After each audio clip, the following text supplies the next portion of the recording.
നിയമത്തിൽ സ്ത്രീകൾക്ക് ഒരു പ്രത്യേക ആനുകൂല്യം കൊടുക്കുന്നുണ്ട്. അത് പലപ്പോഴും ചില സ്ത്രീകൾ ദുരുപയോഗപ്പെടുത്തുന്ന പല സംഭവങ്ങളും നമ്മൾ കാണാറുണ്ട്. ഇപ്പോൾ ഒരു പുരുഷനും സ്ത്രീയും ഒരുമിച്ചിട്ട് ഒരു തെറ്റ് ചെയ്താൽ തന്നെ ആ പുരുഷനെ മാത്രം വെളിയിൽ കാണിക്കുകയും സ്ത്രീനെ മറക്കപ്പെടുന്ന രീതിയിലേക്കാണ് മാധ്യമങ്ങൾ പോലും നാളുകളായിട്ട് കൊണ്ടുവരുന്നത്.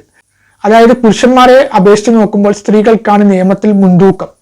ഇപ്പോൾ ഒരു സ്ത്രീക്ക് ഒരു പുരുഷനെതിരെ ഒരു പരാതിപ്പെടുകയാണെങ്കിൽ ആ പരാതി ഉടൻ തന്നെ എടുത്ത് ആ പരാതിക്ക് അർഹനായ പുരുഷനെ ശിക്ഷിക്കുന്ന രീതിയിലേക്കാണ് പോകുന്നത്. ഒരു ഉദാഹരണം പറയാം. ഒരു പുരുഷനും ഒരു സ്ത്രീയും ഉഭയകക്ഷി പ്രകാരങ്ങളും ഒരുമിച്ച് താമസിച്ചുകൊണ്ട് അവരുടെ ആവശ്യങ്ങൾ നിറവേറ്റുകയും പിന്നീട് ആ പുരുഷനിൽ നിന്ന് സ്ത്രീ തെറ്റിപ്പിരിയുന്ന ഒരു അവസ്ഥ വന്ന് ആ സ്ത്രീ ആ പുരുഷനോടുള്ള വ്യക്തി വൈരാഗ്യം തീർക്കാൻ ഒരു പരാതിപ്പെടുകയോ മറ്റോ ചെയ്തു കഴിഞ്ഞാൽ ആ പുരുഷനെ പീഡന കേസിലോ മറ്റോ പെടുത്തുന്ന രീതിയിലേക്കാണ് പോകുന്നത്.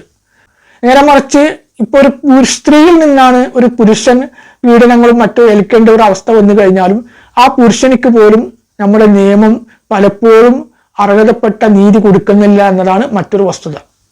ഇതുകൊണ്ട് തന്നെ ചില സ്ത്രീകൾ ഇത്തരം നിയമങ്ങളെ ദുരുപയോഗപ്പെടുത്തുന്ന ഒരു അവസ്ഥയിലേക്കാണ് ചെന്നെത്തുന്നത്.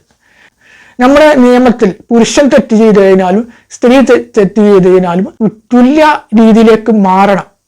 നിയമത്തിൽ പുരുഷൻ എന്നോ അല്ലെങ്കിൽ സ്ത്രീ എന്നോ എന്നുള്ള ഒരു അനുപാതം കാണിക്കാതെ പുരുഷനും സ്ത്രീക്കും തുല്യമായിട്ടുള്ള ഒരു നീതി നിർവഹണം ഇവിടെ ഉണ്ടാകുമ്പോൾ മാത്രമേ ഇതുപോലെയുള്ള ദുരുപയോഗപ്പെടുത്തുന്ന സംഭവങ്ങൾ ഇല്ലാതിരിക്കൂ.